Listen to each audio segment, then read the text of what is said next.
Il fait fret dans ta barouette. Moin.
Hey everyone, welcome to another video with my buddy Zach Martel.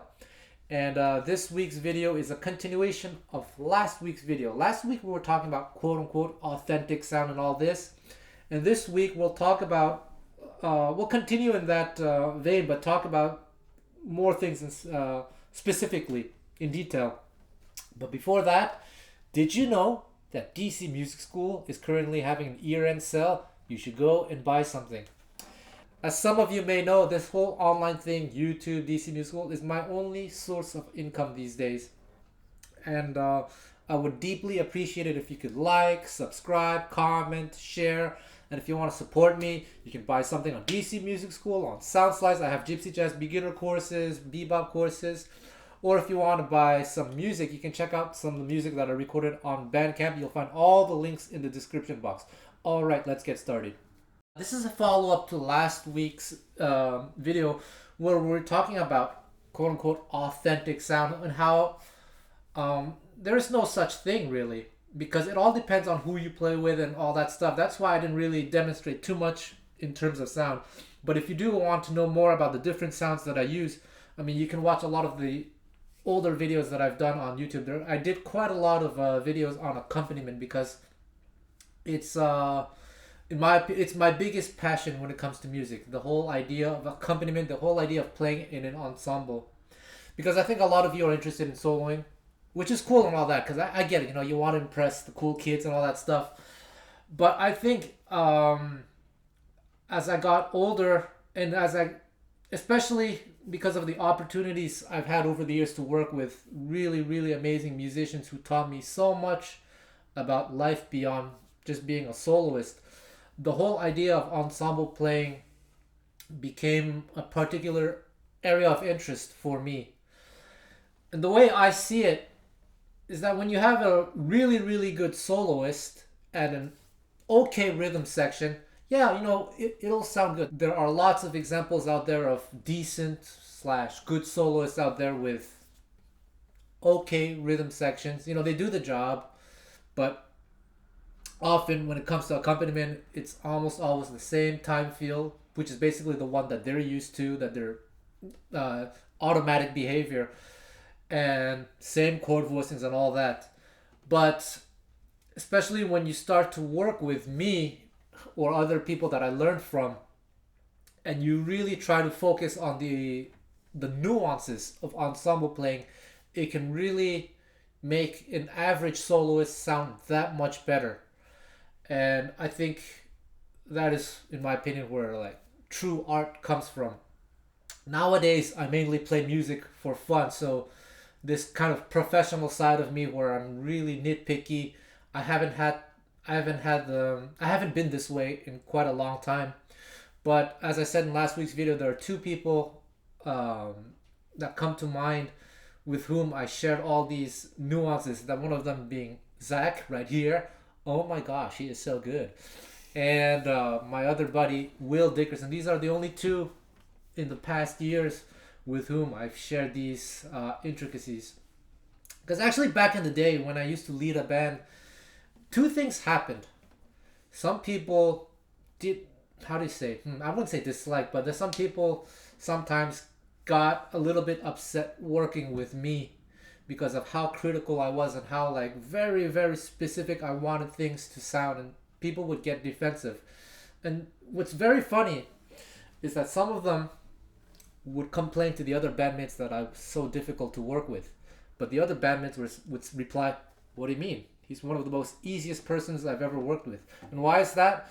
Because the people who did the job well, I never had anything to say. But then those who weren't doing, I wouldn't say such a bad job, but because I had such a very specific vision of music, and they weren't able to deliver it, or were not willing to listen to my input, well, they had a harder time with me. And I know over the years I've been quite hard with Zach and with Will, but hopefully never in a mean way, right? I don't know. No, Yeah. But I remember like the times we used to work with, I was like, no, you're speaking, you're so no, not this voicing, not this sound, not too loud, too. It was a lot of that, and even me myself, I'm not perfect. But like as I said last week, I'm very very very receptive to comments, no matter who especially because I'm very lucky that I get to work with all my favorite players. So all the people that I'm getting critiques from are people that I especially want to work with.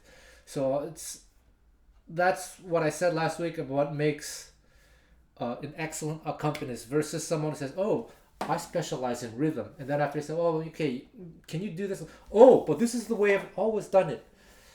So that's really the difference. So what you just heard earlier is a nice tune that we both learned from my friend Cha Limberger. And I want to show you how when you work with me, when we start working on musicality, what we do, because there are a lot of intricacies in what we just did. First of all, there's the whole idea of sound. I decided to play this melody on this really cheap classical guitar that's worth maybe like 300 US because I felt the melody would sound good on a nylon string. And so I played with my fingers as well, with my thumb, because I felt that's in my ears, that's how I heard the melody played on the guitar. And therefore, Zach on rhythm guitar tried to match the same mood. So he also played with his thumb, with his fingers. And then when it comes to voicings, okay, basically Zach copied the voicings from Cha, but as I said in last week's video, I learned so much about orchestration from him. These are not necessarily quote unquote typical gypsy jazz chords, but it's a lot of orchestration, a lot of voice leading. And as I said last week, everything always depends on the style, the who you're playing with, if there's a bass player, there's no bass player, and all that stuff. And for this particular song, it's more like the rhythm guitar is almost like an orchestra. So each voicing is carefully, I wouldn't say calculated, but purposely played.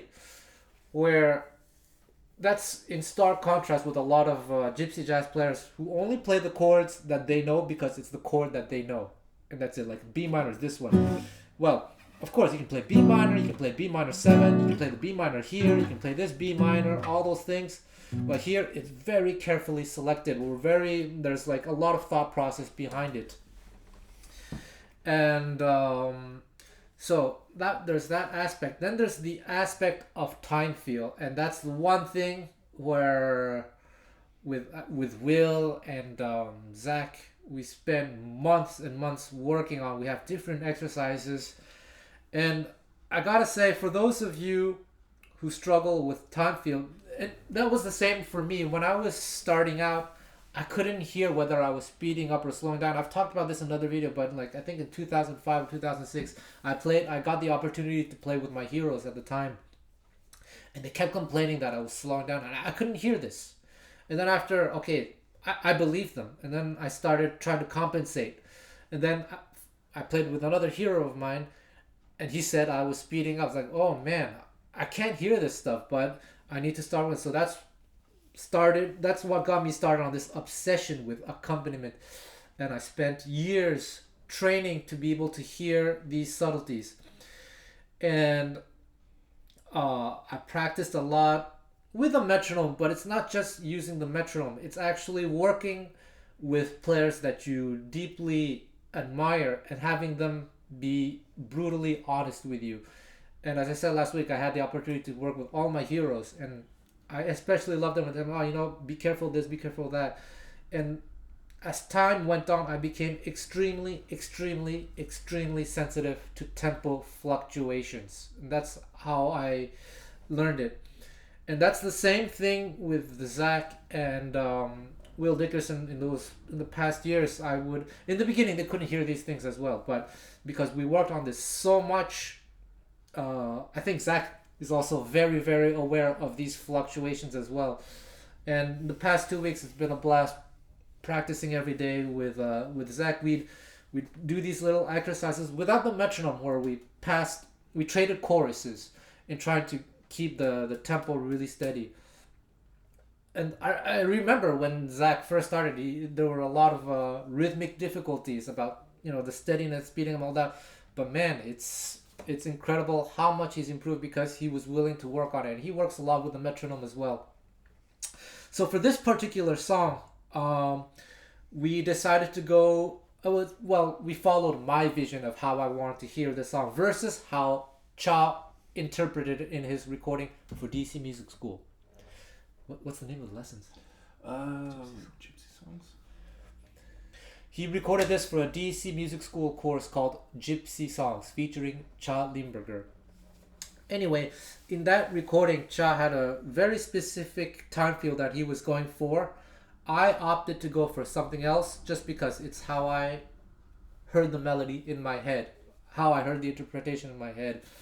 And so this is the kind of song where the tempo, especially if you listen to like a lot of Eastern European music, you have these little dips in the tempo where it speeds up, and then there are little things like that.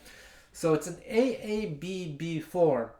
And for the first two A's, I decided it would be better, in my opinion, to have the tempo more or less steady, not too many dips, and to have to play it kind of softly.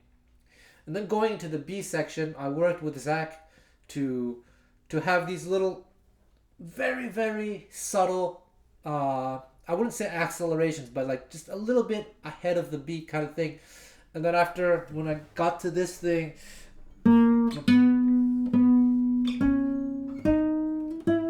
where I had this little dip and then back up to the tempo.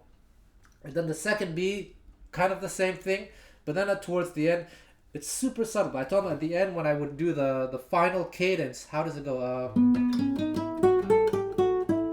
The slow down. This is beat 1. So 2, 3, 1, 2, 3, 4, 1. So this beat 1, I told Zach, let's delay that just a little bit. So it'll be 1, 2. If I just did it in time.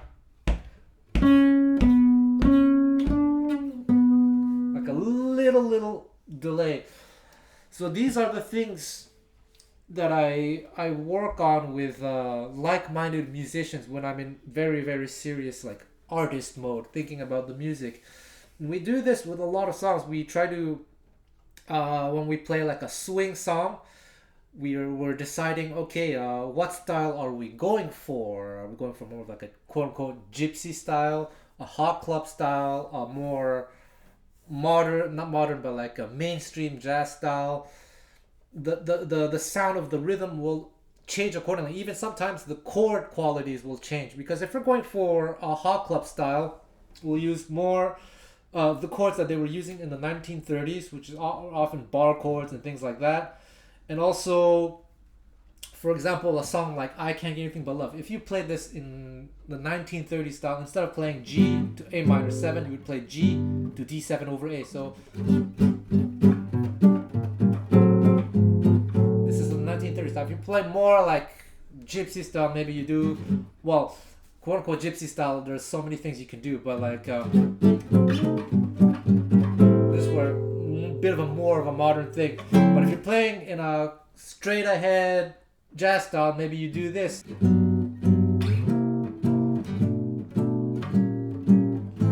Little things like that. Different chord voicings, different chord qualities. I remember back in the day when we used to do little gigs, sometimes we would play All of Me, and at the end we have the last 8.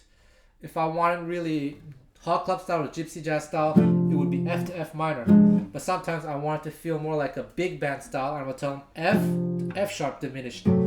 So you took the part that was my heart. So maybe sometimes D7. That has more of a, I don't know, to my ears, kind of like a Sinatra big band quality. I'm playing on this guitar, but on that guitar I would also change the rhythm, sound, and everything. So these are all the subtle things that I tend to work on when I'm in super serious mode. But like I said, in the past few years I have not been really in that mode, and when I've been working professionally, it's often as a sideman, and therefore I do what is requested of me. But yeah, I'm just making this video to hopefully at least awaken this part of you that may not have thought of such things. If you're a beginner, I wouldn't really worry about these subtle things, because this is kind of like the top tier level. Like if you're really ambitious about music and you really want to make the highest level of art, those are the things that I would start thinking about. It's kind of like being a classical musician. But if you're just starting out, just whatever, just use that one sound that you have and do it as best as you can. Be as much play as much in time as possible. But yeah, that's what I wanted to talk about. These super subtle things that most musicians don't think about. And oftentimes, a lot of super talented musicians don't think about this, but they do it by instinct, just because that's how they felt it. And such people don't have to think about it because they already have it. Such people are kind of unique and rare. Most people have to be taught these things, and such was the case for me. I put a lot of thought into this over the years, and I worked so much on it. And for those of us who don't feel this naturally, the sad truth is we put in so much work into it just to catch up to those who feel it naturally. Zach can attest to that. Actually, with Zach, I never gave him quote unquote soloing lessons. We mainly worked on these things: accompaniment.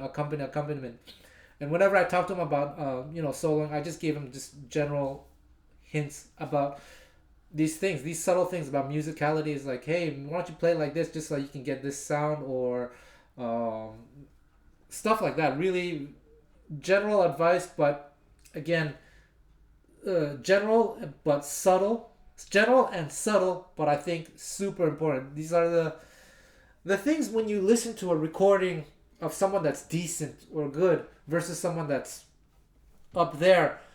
What's missing? It's often these super subtle things. So there we go. My advice to you is, if you really want to get good at this kind of stuff, is to work with a bunch of musicians that you admire who have very clear visions about music. That's what happens when people work with me and they're very serious about it. And like I said, the more good musicians you can work with, and the more receptive you are to their needs, the more you will grow in this aspect of musicianship.